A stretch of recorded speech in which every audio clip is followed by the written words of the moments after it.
¿Qué lleva a un hombre a traicionar a quien le dio su confianza, asesinar a su propio presidente y convertir un país en un baño de sangre? La historia de Victoriano Huerta no es la de un héroe que venció la adversidad, sino la de un militar brillante que eligió el camino más oscuro, el poder absoluto a cualquier precio. Del humilde pueblo de Colotlán hasta la silla presidencial manchada de sangre, este hombre demostró que la ambición sin límites puede destruir naciones enteras. Esta es una historia con fines educativos para comprender las consecuencias del crimen, la traición política y cómo las decisiones de poder pueden devastar la vida de millones.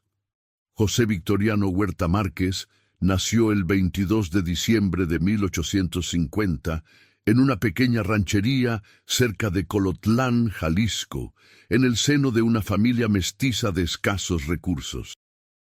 Su padre, Jesús Huerta, trabajaba la tierra árida de aquella región norteña donde el sol castigaba sin piedad y las cosechas apenas alcanzaban para sobrevivir. Su madre, Rafaela Márquez, lavaba ropa ajena para conseguir algunos centavos extra. Victoriano creció descalzo, con la ropa remendada y el estómago vacío más días de los que hubiera querido recordar. Pero tenía algo que lo distinguía de los demás niños del pueblo, una inteligencia aguda y una memoria prodigiosa que llamó la atención de don Domingo Herrera, un profesor rural que vio en aquel niño de ojos penetrantes un potencial extraordinario.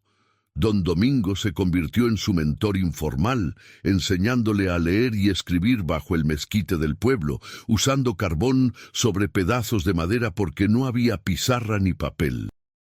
«Victoriano, tienes que salir de aquí», le decía el maestro mientras el niño devoraba cada lección con una concentración inquietante. Tu mente es afilada como un cuchillo, pero un cuchillo puede cortar pan o puede cortar gargantas. Tú decides qué hacer con ese don. Esas palabras quedarían grabadas en la memoria de Huerta, aunque con el tiempo las interpretaría de una manera que don Domingo jamás hubiera imaginado. A los 15 años, Victoriano tomó una decisión que cambiaría su destino: presentarse al Colegio Militar de Chapultepec. No tenía dinero para el viaje a la Ciudad de México, así que caminó durante semanas, durmiendo bajo los árboles y comiendo lo que la caridad ajena le ofrecía. Llegó al imponente castillo con los pies sangrando, la ropa hecha jirones, pero con una determinación férrea en la mirada.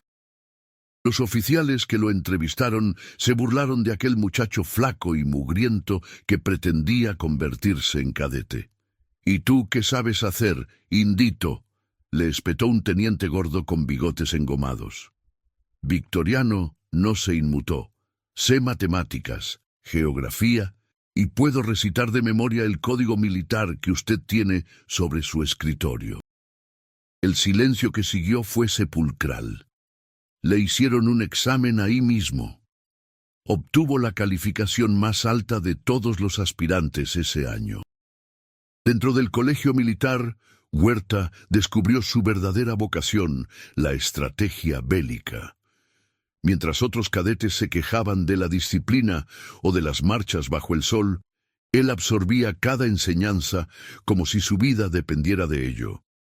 Destacaba especialmente en topografía, artillería y táctica militar. Sus superiores notaban algo peculiar en él, una frialdad emocional desconcertante, una capacidad de tomar decisiones difíciles sin el menor titubeo. Donde otros veían dilemas morales, Huerta veía ecuaciones que resolver. «El general perfecto», comentó alguna vez un instructor, «no es el que duda menos, sino el que nunca duda». Se graduó con honores en 1877 y fue comisionado como teniente de ingenieros. Durante los siguientes años participó en diversas campañas militares contra grupos rebeldes en todo México. En las áridas montañas de Sonora, en las selvas húmedas de Chiapas, en las llanuras polvorientas de Coahuila, Huerta forjó su reputación, era implacable, eficiente y absolutamente leal al gobierno de Porfirio Díaz. Pero también comenzó a desarrollar dos vicios que lo acompañarían hasta su muerte: el alcohol y el resentimiento. Bebía coñac francés por las noches, solo en su tienda de campaña, mientras repasaba mapas y estrategias. Algunos soldados lo escuchaban murmurar en la oscuridad: «Todos ustedes me miran por encima del hombro porque vengo de Colotlán, porque mi piel es oscura, porque mi apellido no es Díaz, o Madero, o Carranza». Pero un día, si esta historia te está resonando, suscríbete a Voces que Vencen y comenta desde dónde nos ves. Tu apoyo nos impulsa a seguir compartiendo estas voces. En 1913, Huerta ya era general de división y había alcanzado una posición envidiable dentro del ejército porfirista. Tenía 53 años, el bigote canoso perfectamente recortado, el uniforme impecable y una colección impresionante de medallas ganadas en combate. Había sofocado rebeliones indígenas, combatido bandidos, diseñado fortificaciones y entrenado a generaciones de oficiales. Era respetado, temido incluso, pero nunca querido. Sus propios subordinados lo describían como una máquina de guerra con forma humana. Cuando la Revolución Mexicana estalló en 1910 y Francisco I. Madero desafió la dictadura de Porfirio Díaz, Huerta permaneció leal al régimen hasta el último momento.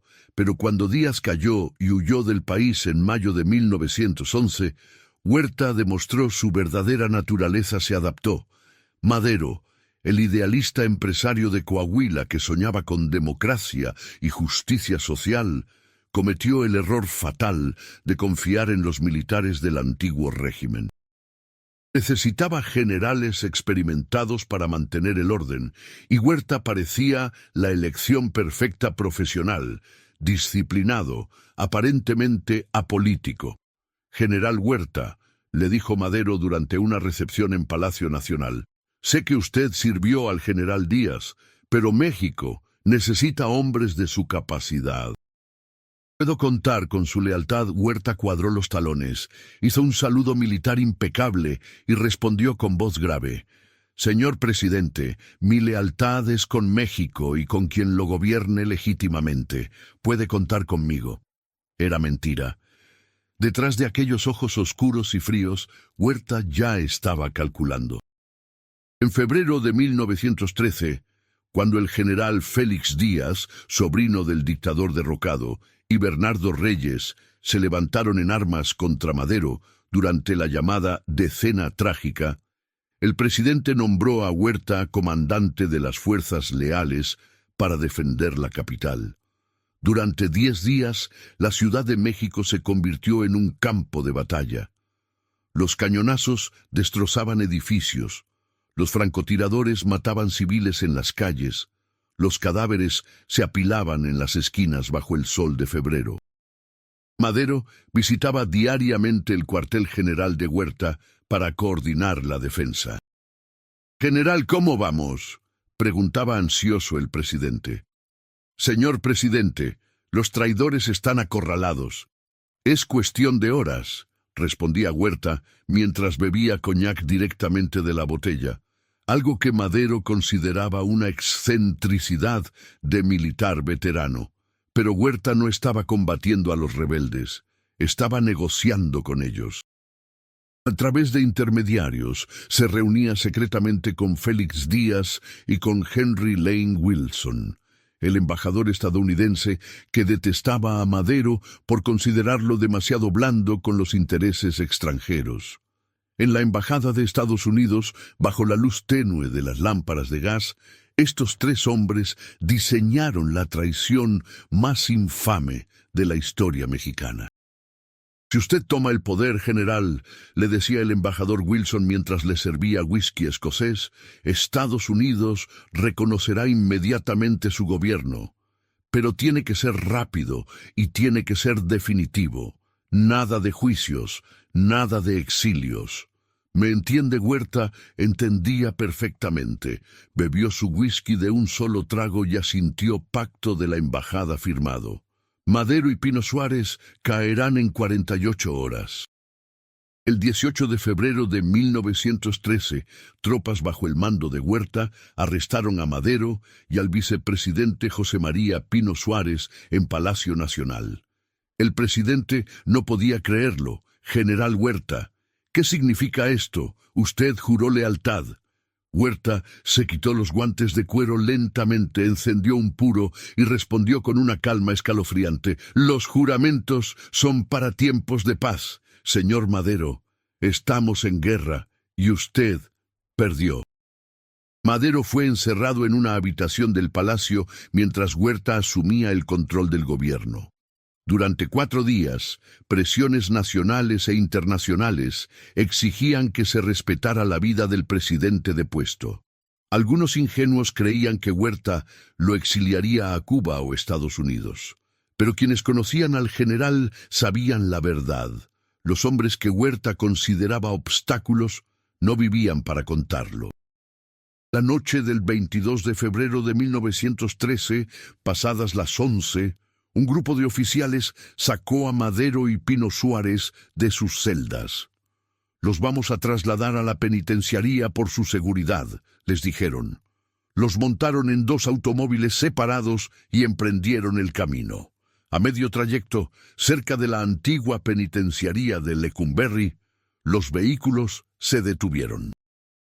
Según la versión oficial que Huerta difundiría después, un grupo de simpatizantes maderistas intentó rescatar a los prisioneros y en el tiroteo subsecuente, lamentablemente, tanto el señor Madero como el señor Pino Suárez perdieron la vida. Era una mentira burda. Los ejecutaron a sangre fría, disparándoles en la nuca mientras rogaban por sus vidas. Los cuerpos fueron arrojados en el patio de la prisión. Cuando la noticia llegó a la residencia presidencial, la esposa de Madero, Sara Pérez de Madero, gritó de tal manera que se escuchó por toda la cuadra. Huerta estaba cenando tranquilamente en ese momento, bebiendo vino francés. Cuando le informaron que la misión se había cumplido, simplemente asintió bien. Ahora podemos gobernar. Victoriano Huerta se declaró presidente provisional de México el 19 de febrero de 1913, apenas unas horas después del golpe de Estado. Su gobierno fue reconocido inmediatamente por Estados Unidos, Gran Bretaña y otras potencias europeas que veían en él estabilidad y mano dura para proteger sus inversiones. Pero dentro de México, la reacción fue de horror y rabia. Venustiano Carranza, gobernador de Coahuila, desconoció al gobierno usurpador y lanzó el Plan de Guadalupe, llamando a las armas contra Huerta. Francisco Villa en Chihuahua, Emiliano Zapata en Morelos, Álvaro Obregón en Sonora, todos se levantaron en una guerra que duraría años y costaría más de 1 millón de vidas. México se desangraba mientras Huerta se aferraba al poder con una brutalidad sin precedentes. El gobierno de Huerta fue una dictadura militar despiadada. Clausuró el Congreso a punta de bayonetas cuando los diputados se negaron a ratificar su presidencia. Encarceló a periodistas que lo criticaban. Ejecutó sin juicio a cientos de opositores, muchos de ellos fusilados en el patio de Palacio Nacional, mientras Huerta observaba desde su ventana bebiendo coñac. Sus métodos eran tan brutales que incluso Henry Lane Wilson, el embajador estadounidense que había ayudado a instalarlo en el poder, comentó alarmado: «Creí que sería autoritario, no un carnicero». Pero para entonces ya era demasiado tarde. Huerta había desatado fuerzas que nadie podía controlar. Si conoces a alguien que necesita esta historia, compártela. Juntos podemos inspirar a más personas. La paranoia y el alcoholismo de Huerta empeoraron con cada mes en el poder. Bebía desde la mañana, combinando coñac con absenta, una mezcla letal que lo mantenía en un estado permanente de alerta tóxica. Sus ministros lo encontraban a medianoche en su oficina, rodeado de botellas vacías, estudiando mapas militares con los ojos inyectados en sangre. «Los traidores están por todas partes», murmuraba. «Carranza, Villa, Zapata, Obregón, todos quieren matarme, pero yo los mataré primero, a todos». Y lo intentó. Ordenó ejecuciones masivas de prisioneros revolucionarios.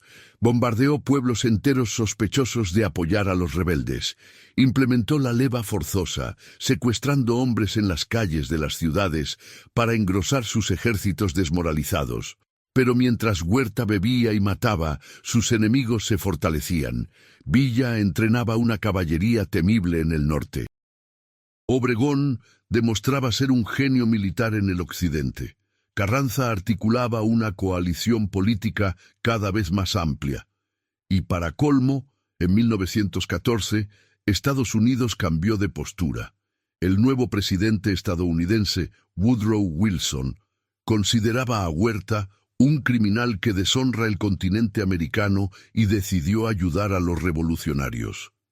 En abril de 1914, marines estadounidenses invadieron el puerto de Veracruz, cortando los suministros de armas europeas que Huerta necesitaba desesperadamente. Fue el principio del fin. Los ejércitos constitucionalistas avanzaban desde todos los flancos.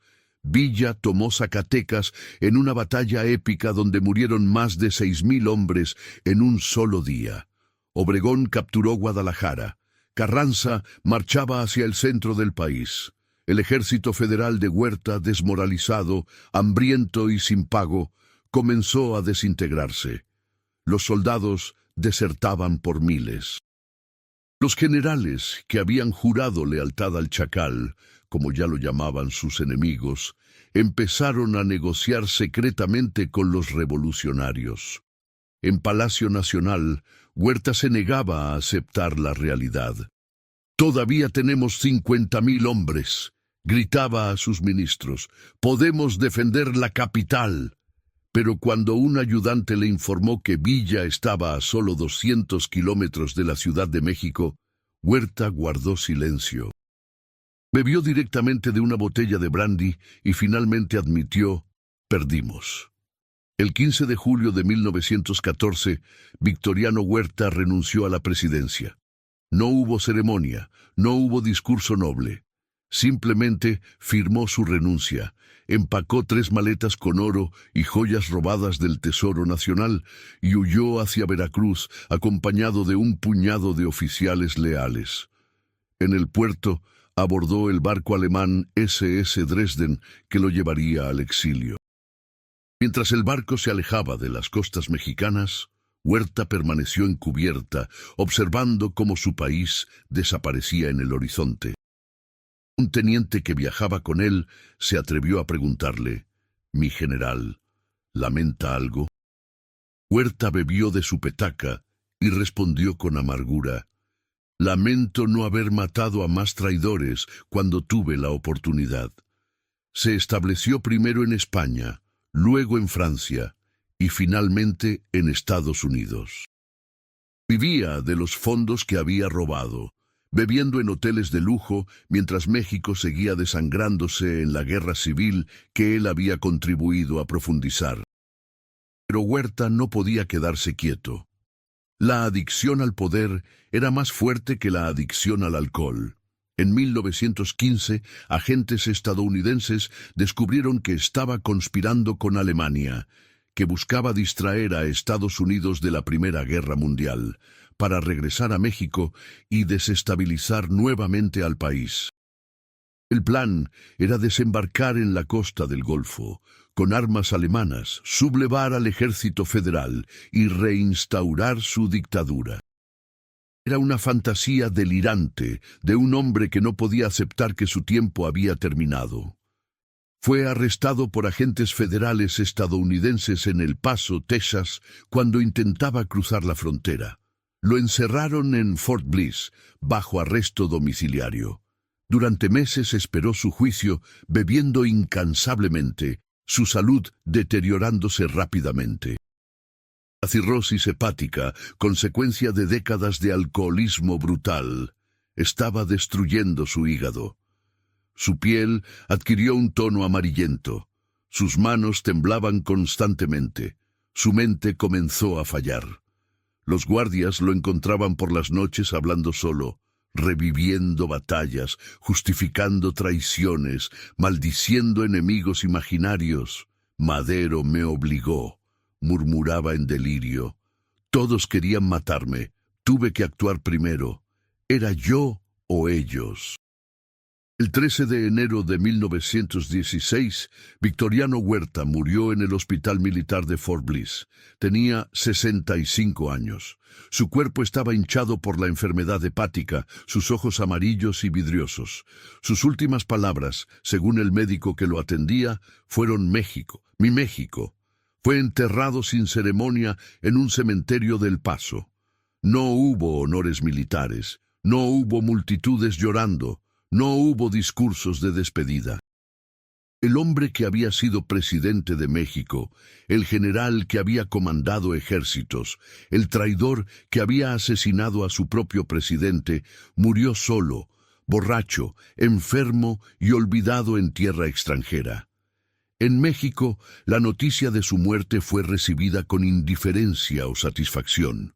Venustiano Carranza, quien para entonces controlaba gran parte del país, simplemente comentó: «La historia juzgará sus crímenes. Nosotros tenemos una nación que reconstruir». Francisco Villa, al enterarse, escupió al suelo y dijo: «Que se pudra». Los periódicos publicaron obituarios fríos, listando fechas y batallas sin la menor simpatía. Algunos editoriales fueron más directos: «Muere el traidor, muere el asesino». Muere el hombre que ensangrentó México por ambición personal. La familia Madero nunca perdonó. Sara Pérez de Madero, viuda del presidente asesinado, dedicó el resto de su vida a documentar los crímenes de Huerta, a exigir justicia póstuma, a asegurarse de que la historia no olvidara quién era verdaderamente Victoriano Huerta. Publicó cartas, testimonios, evidencias de la conspiración. No fue un golpe de Estado, escribió en 1920, fue un asesinato premeditado orquestado por un hombre sin escrúpulos que prefirió destruir su país antes que aceptar que el poder no le pertenecía. Pero, ¿qué convirtió a Victoriano Huerta en el chacal? Fue la pobreza de su infancia que lo llenó de resentimiento. Fue la discriminación que enfrentó por su origen humilde y su piel oscura en una sociedad clasista. ¿Fue el alcohol que nubló su juicio moral? ¿O fue simplemente la ambición sin límites de un hombre brillante que carecía de brújula ética? Probablemente fue todo eso junto. Huerta demostró una verdad histórica dolorosa: la inteligencia sin valores es peligrosa, el talento sin ética es destructivo, y el poder sin legitimidad siempre termina en tragedia. Las consecuencias de sus decisiones fueron devastadoras. El asesinato de Madero radicalizó la Revolución Mexicana, transformándola de un movimiento reformista en una guerra civil total que duró hasta 1920 y cobró más de 1 millón de vidas. Destruyó la economía mexicana, devastó comunidades enteras, creó rencores regionales que duraron generaciones. La estabilidad que Huerta prometía traer con su mano dura resultó ser la inestabilidad más profunda que México había experimentado desde la Guerra de Independencia. Y todo por la ambición de un hombre que no podía soportar no estar en el centro del poder. Los historiadores debaten hasta hoy si Huerta era un genio militar corrupto, un alcohólico funcional que perdió el rumbo, o simplemente un psicópata con uniforme. Lo que nadie debate es el daño que causó. Traicionó a su presidente, asesinó a sangre fría, instauró una dictadura brutal, prolongó una guerra innecesaria y finalmente huyó como cobarde cuando la derrota era inevitable. No hay redención en su historia, no hay lección positiva que extraer de sus acciones. Solo sirve como advertencia. Esto es lo que sucede cuando la ambición personal se coloca por encima de todo principio moral, cuando la sed de poder justifica cualquier crimen, cuando un hombre decide que él es más importante que su país. En los años posteriores a su muerte, algunos nostálgicos del porfiriato intentaron rehabilitar su imagen, describiéndolo como un hombre de orden en tiempos caóticos o un militar que hizo lo necesario. Pero esas defensas nunca prosperaron. Los documentos históricos son demasiado claros, los testimonios demasiado abundantes, las evidencias demasiado contundentes. Victoriano Huerta fue un traidor, un asesino y un dictador que causó un daño incalculable a México. El apodo El Chacal no fue una exageración, fue una descripción precisa. Su tumba en El Paso permanece sin visitantes. No hay placas conmemorativas, no hay monumentos, no hay calles con su nombre. En México, su memoria es sinónimo de traición. Cuando alguien quiere describir la peor clase de ambición política, dice ambición huertista. Cuando se habla de golpes de Estado particularmente crueles, se menciona al estilo Huerta. Su nombre se convirtió en advertencia, en recordatorio permanente de que el poder conquistado con sangre inocente siempre termina mal. La historia de Victoriano Huerta no es inspiradora, no es motivadora, no es ejemplo de superación. Es exactamente lo contrario, es la demostración perfecta de cómo el talento desperdiciado en la maldad solo produce destrucción.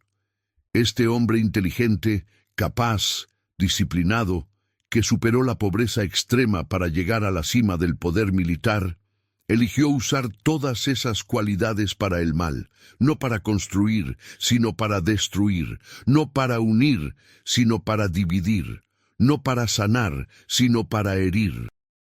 Al final, ¿qué ganó 17 meses de poder manchado de sangre, 2 años de exilio miserable y una muerte solitaria en tierra extranjera, recordado únicamente como villano? Perdió su país, su honor, su salud y su alma. Murió borracho, enfermo y despreciado. No dejó legado positivo, no construyó nada duradero, no inspiró a nadie. Solo dejó dolor, muerte y un nombre que la historia mexicana pronuncia con asco. Esta es la verdadera historia de Victoriano Huerta, el Chacal. No la glorificamos, no la celebramos, simplemente la recordamos como advertencia educativa. Porque las sociedades que olvidan sus peores episodios están condenadas a repetirlos. Y México no puede permitirse otro Huerta. Jamás.